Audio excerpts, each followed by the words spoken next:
ರಾಜ್ಯದಲ್ಲಿ ಕಾನೂನು ಸುವ್ಯವಸ್ಥೆ ಹದಗೆಟ್ಟಿದೆ ಎನ್ನುವ ಬಿಜೆಪಿ ನಾಯಕರ ಆರೋಪದಲ್ಲಿ ಹುರುಳಿಲ್ಲ ಎಂದು ಕಾನೂನು ಮತ್ತು ಸಂಸದೀಯ ವ್ಯವಹಾರಗಳ ಸಚಿವ ಎಚ್.ಕೆ. ಪಾಟೀಲ್ ಬೆಂಗಳೂರಿನಲ್ಲಿಂದು ಹೇಳಿದ್ದಾರೆ.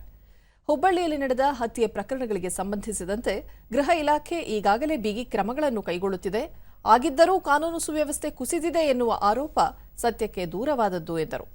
ಈ ಬಾರಿ ಲೋಕಸಭಾ ಚುನಾವಣೆಯಲ್ಲಿ ದಕ್ಷಿಣ ಭಾರತದಲ್ಲಿ ಎನ್ಡಿಎ ಮಿತ್ರಕೂಟ ಹೆಚ್ಚಿನ ಸ್ಥಾನಗಳಲ್ಲಿ ಗೆಲ್ಲಲಿದೆ ಎನ್ನುವ ಬಿಜೆಪಿ ಹಿರಿಯ ನಾಯಕ ಹಾಗೂ ಕೇಂದ್ರ ಸಚಿವ ಅಮಿತ್ ಶಾ ಅವರ ಹೇಳಿಕೆ ಭ್ರಮೆಯಿಂದ ಕೂಡಿದೆ ಎಂದು ತಿಳಿಸಿದರು.